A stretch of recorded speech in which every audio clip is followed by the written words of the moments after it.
Trifles by Susan Glasbell. The kitchen is now abandoned farmhouse of John Wright. A gloomy kitchen and left without having been put in order. Unwashed pans under the sink, a loaf of bread outside the bread box, a dish towel on the table, other signs of incompleted work. At the rear, the outer doors open and the sheriff comes in followed by the county attorney and Hale. The sheriff and Hale are men in the middle life.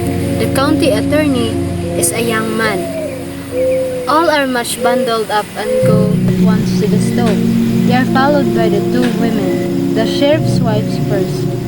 She is a slight, weary woman, a thin, nervous face. Mrs. Hale is larger and would ordinarily be called more comfortable looking, but she is disturbed now and looking carefully about as she enters. The women have come in slowly and stand close together near the door. County attorney, rubbing his hands. This feels good. Come up the fire, ladies. Mrs. Peters, after taking a step forward. I'm not cold. Sheriff, unbuttoning his overcoat and stepping away from the stove, as if to beginning of official business. Now, Mr. Hell, before you move things about, you explain to Mr. Henderson just what you saw when you come here yesterday morning. County attorney. By the way, has anything been moved? Are things just as you left them yesterday? Sheriff, looking about. It's just the same. When I dropped below zero last night, I thought I'd better send Frank out this morning to make a fire for us. No using getting pneumonia with a big case on. But I told him not to touch anything except the stove. And you know, Frank.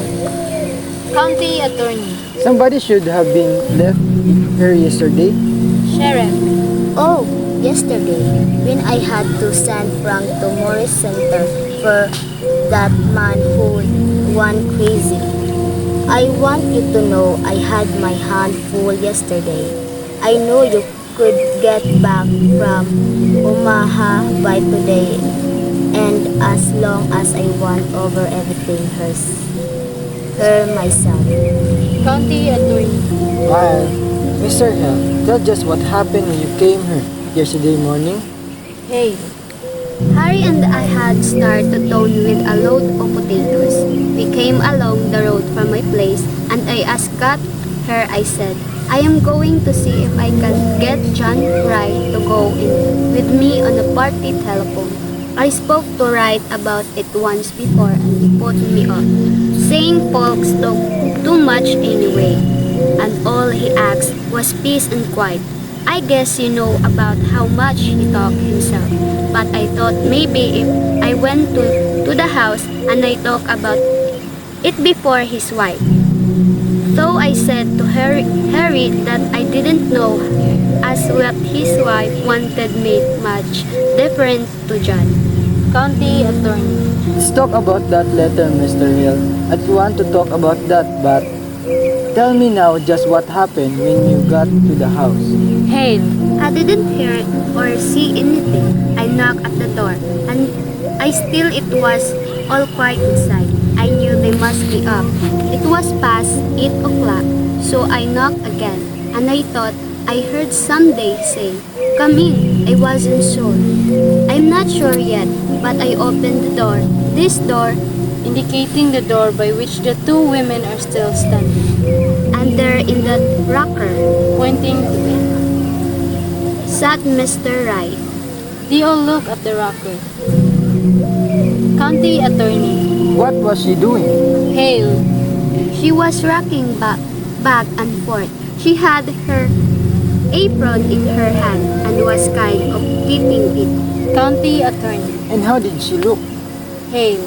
Well, she looked queer. County attorney. How do you mean quiet? Hale. Well, if she didn't know what she was going to do next and kind of done up. County attorney. How did she seem to feel about your coming? Why, I don't think she minded.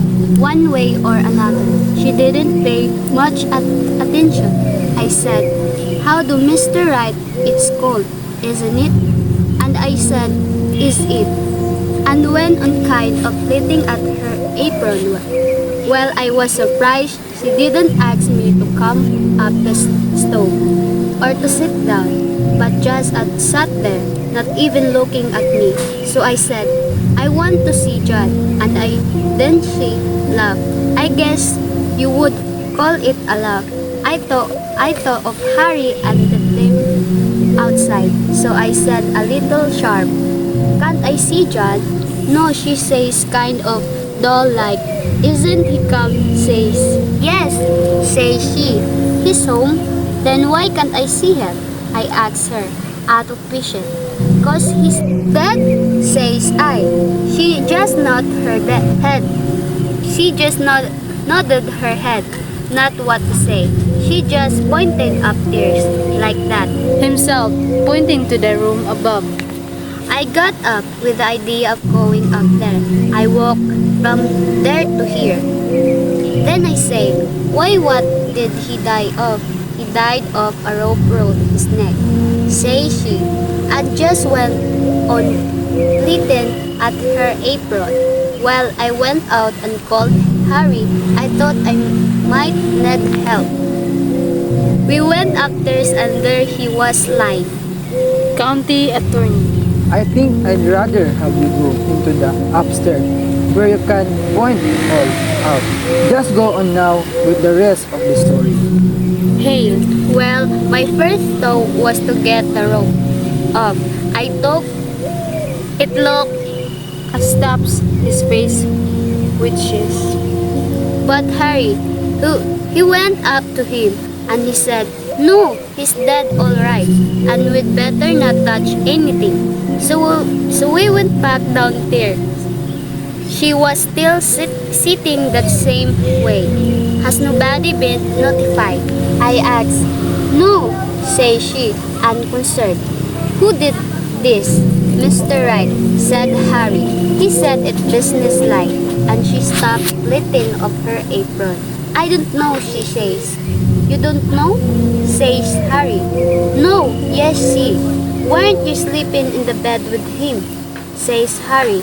Yes, says she, but I was on the inside. Somebody slipped a rope round his neck and struggled him, and you didn't wake up, says Harry. I didn't wake up, she said after him. We must look as if we didn't say how that could be. For after a minute, she said, I sleep sound.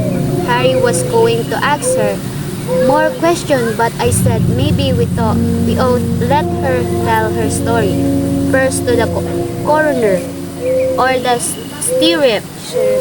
sheriff. So Harry went fast he could to River's place, where there's a telephone. County Attorney. Do when she knew that you had gone for the corner. Hey, she moved from that chair to this one over here, Pointing to a small chair in the corner. and just sat there with her hands held together and looking down. I got a feeling that I ought to make some conversation, so I said I had some in to see if John wanted to put in the telephone, and that then she started to laugh, and then she stopped and looked at me, scared. The county attorney, who has had his notebook out, makes a note. I don't know, maybe it wasn't scared. I wouldn't like to say it was. Soon Harry got back, and then Dr. Lloyd came. And you, Mr. Peters, and I so guess that all I know that you don't. County attorney, looking around. I guess we'll go upstairs first, and then out to the barn and around there. To the sheriff. You are convinced that there was nothing important here, nothing that would point to any motive. Sheriff. Nothing here but kitchen things. The county attorney, after again looking around the kitchen, opens the door of the cupboard closet. He gets up on the chair and looks on the shelf, pulls his hands away, still. County attorney. Here's a nice mess. A woman draw nearer. Mrs. Peters to the other woman. Her fruit, it did freeze. To the lawyer. She worried about that when it turned so cold. She said the fire'd go out and her jars would break. Sheriff. Can you beat the woman held for murder and worrying about her preserved? County Attorney. I guess before we threw, she may have something more serious that preserved to worry about. Hale. Well, women are used to worrying over trifles. The two women move a little closer together. County Attorney, with the gallantry of a young politician. And yet, for all there, worries what would we don't without the ladies. The women do not unbend. He goes to the sink, takes a different bowl of water from the pail and pouring it into a basin. Washes his hands, starts to wipe them on the ruler towel, turns in for a cleaner place. Dirty towels. Kicks his foot against the pans under the sink. Not much of housekeeper. Would you say, ladies? Mrs. Hales, stiffly. There's a great deal of work to be done on the farm. County Attorney, To be sure, and yet, with a little bow to her. I know there are some Dixon country farmhouse which do not have such ruler towel. He gives it to a pole to expose its link again. Mrs. Hale, Those towels get dirty awful quick. Means hands aren't always as clean as they might be. County Attorney, Ah, loyal to your sex.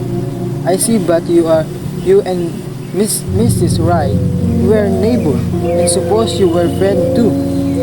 Mrs. Hale, shaking her head. I've not seen much of her of late years. I've not been in this house. It's more than a year. County Attorney, You didn't like her? Mrs. Hale, I like her over enough. Farmers' wives have their hands full, Mr. Henderson, and then. County Attorney, County Attorney, Yes. Mrs. Hale, looking about. It never seemed a very cheerful place. County Attorney, No, it's not cheerful. I should say she had the homemaking instinct. Instinct. Mrs. Hale, Well, I didn't know as Wright had either. County Attorney, You mean that they did not get on very well?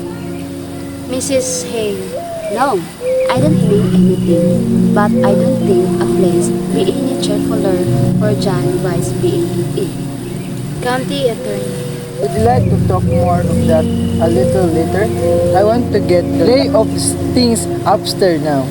he goes to the left where 3 steps lead to stairs door. Sheriff, I suppose anything Mr. Peter does be alright. She was to take in same clothes for her, you know, and a few little things. We left in such a hurry yesterday. County Attorney, Yes, but I would like to see what you did. Mrs. Peter, and I keep an eye out for anything that might be of use to us. Mrs. Peters. Yes, Mr. Henderson. The women listen to the men's steps on the stairs, then look about the kitchen. Mrs. Hale, And look at the ceiling. All the rest of it has been so nice and even. And look at this. It's all over the place. Why, it looks as if she didn't know what she was about. After she has said this, they look at each other, then start to glance back at the door. After an instant, Mrs. Hale has pulled at the knob and ripped the ceiling. Mrs. Peters. Oh, what are you doing, Mrs. Hale? Mrs. Hale. Mildly. Just pulling out a stitch or two that's not sewed very good. Threading a needle. But sewing always made me fidgety. Mrs. Peters. Nervously. I don't think we ought to touch things. Mrs. Hale. I'll just finish up this end. Suddenly stopping and leaning forward. Mrs. Peters? Mrs. Peters. Yes, Mrs. Hale? Mrs. Sale. What do you suppose she was so nervous about? Mrs. Peters. Oh, I don't know. I don't know as she was nervous. I sometimes so awful queer when I'm just tired. Mrs. Sale started to say something, look at Mrs. Peters, then goes on sewing. Well, I must get these things wrapped up. They may be through sooner than we think. Putting apron and other things together. I wonder where I can find a piece of paper and string. Mrs. Sale. In that cupboard, maybe. Mrs. Peters, looking in cupboard, Why? Here's a bird cage. holds it up. Did she have a bird, Mrs. Hale? Mrs. Sale. Why? I don't know whether she did or not. I've not been her for so long. There was a man around last year selling canaries cheap, but I don't know as she took one. Maybe she did. She used to sing real pretty herself. Mrs. Peters, glancing around. Seems funny to think of a bird here, but she must have had one. Or why would she have a cage? I wonder what happened to it. Mrs. Sale. I suppose maybe the cat got it. Mrs. Peters. No, she didn't have a cat. She's got that feeling some people have about cats, being afraid of them. My cat got in her room and she was real upset and asked me to take it out. Mrs. Sale. My sister Busy was like that, quiet and it. Mrs. Peters, examining the cage. Why? Look at this door. It is broke. One hinge is pulled apart. Mrs. Hale, looking too. Looks as if someone must have been rude with it. Mrs. Peters. Why? Yes? She brings the cage forward and puts it on the table. Mrs. Hale. I wish if they're going to find any evidence, they be about it. And I don't like this place. Mrs. Peters. But I'm awful glad you came with me, Mrs. Hale. It would be lonesome for me sitting here alone. Mrs. Hale, It won't cut it, dropping her sewing. but I tell you what I do wish. Mrs. Peters, I wish I had come over sometimes when she was here. I Looking around the room. wish I had. Mrs. Peters. But of course, you were awful busy. Mrs. Hale, your house and your children. Mrs. Hale. I could come. I stay away because it weren't cheerful, and that's why I ought to have come. I've never liked this place. Maybe because it's down in a hollow and you don't see the root.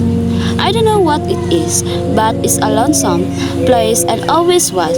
I wish I had come over to see Minnie Foster sometimes. I can see now. Shakes her head. Mrs. Peters. Well, you must not reproach yourself, Mrs. Hale. Somehow, we just don't see how it is with other folks until something comes up. Mrs. Hale. Not having children make less work, but it make a quiet house and right out to work all day and no company when he did come in. Then you know, John White, Mrs. Peters. Mrs. Peters. Not to know him. I've seen him in town. They say he was a good man. Mrs. Hale. Yes, good.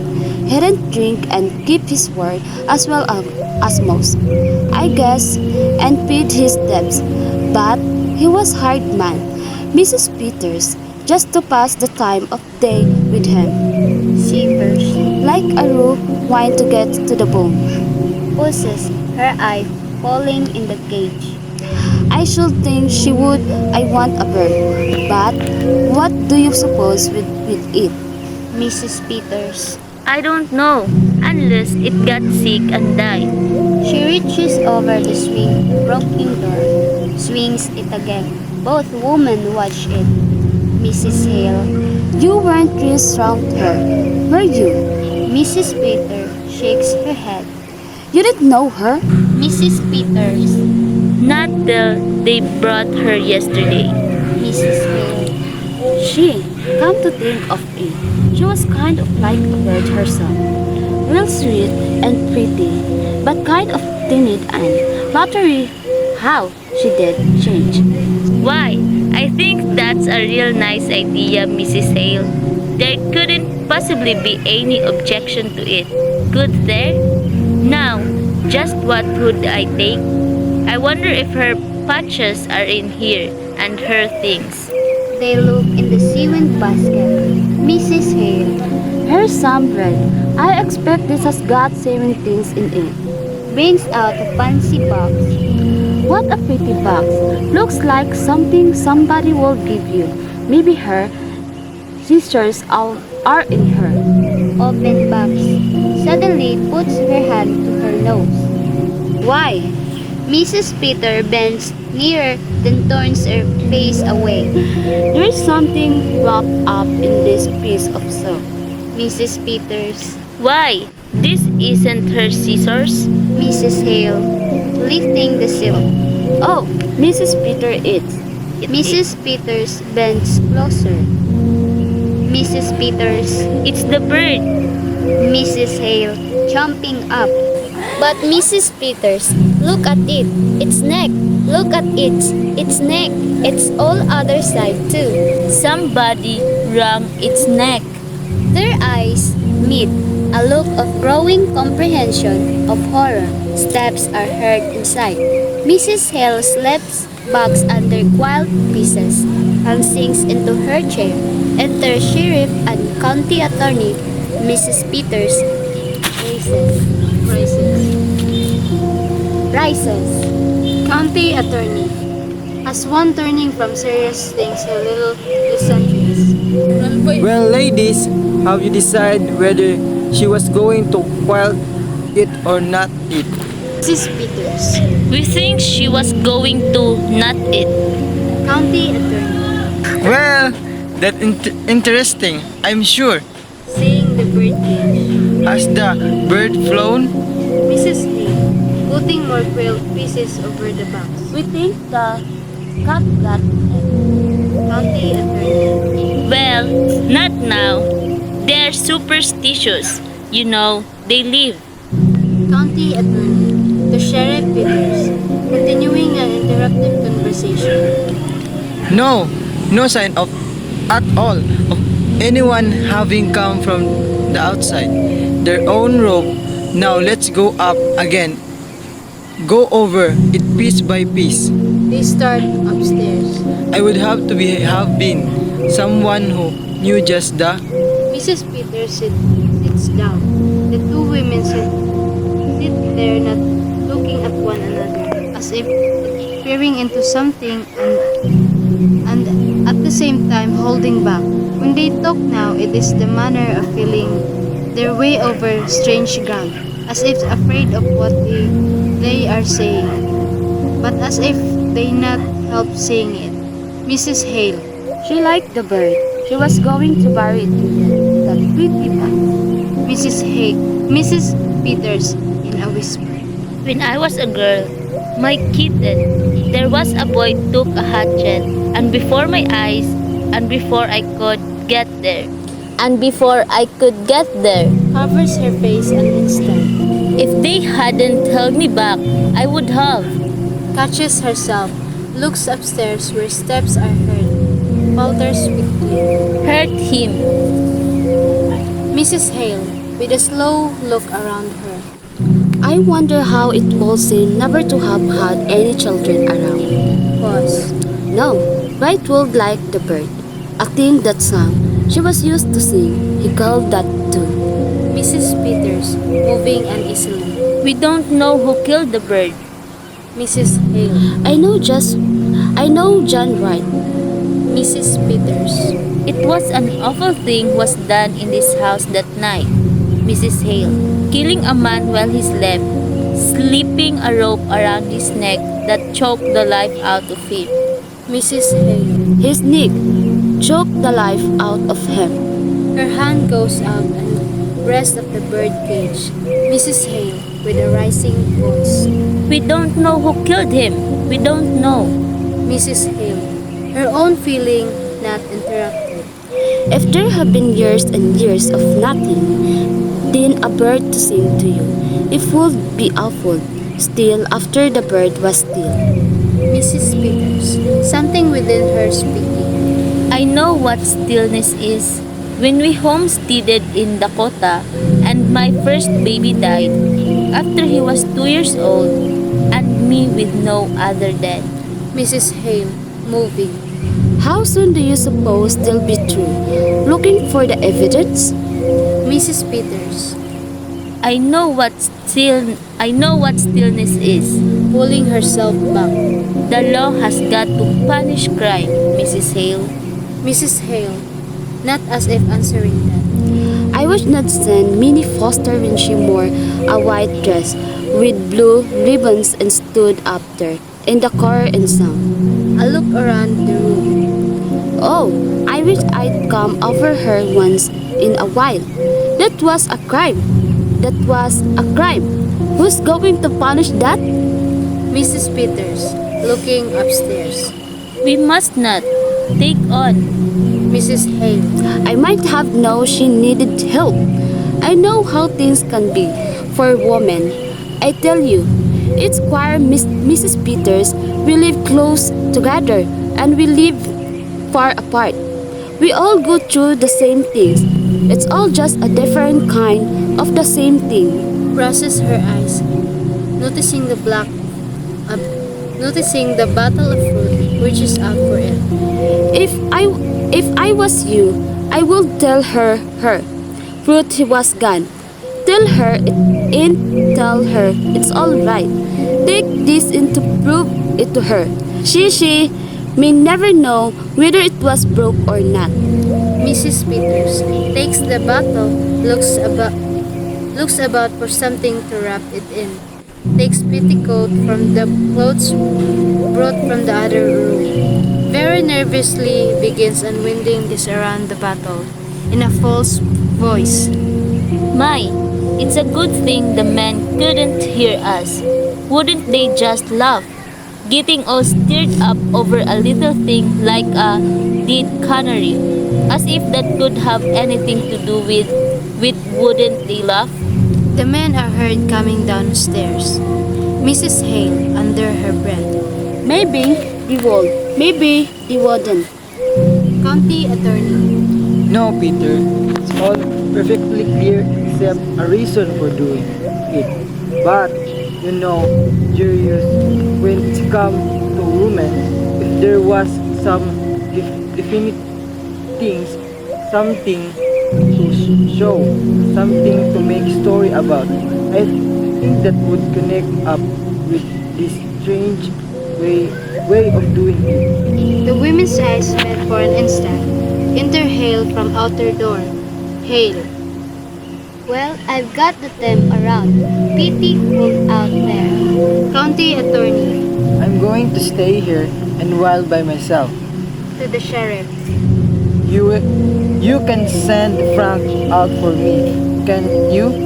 I want to go over everything. I'm nothing satisfied that we can do better. Sheriff. Do you want to see what Mrs. Peter is going to take in? The lawyer goes to the table, picks up the apron, laughs. County Attorney. Oh, I guess they are not very dangerous things that ladies have picked it out. Moves a few things about, disturbing the quilt pieces which covers the box.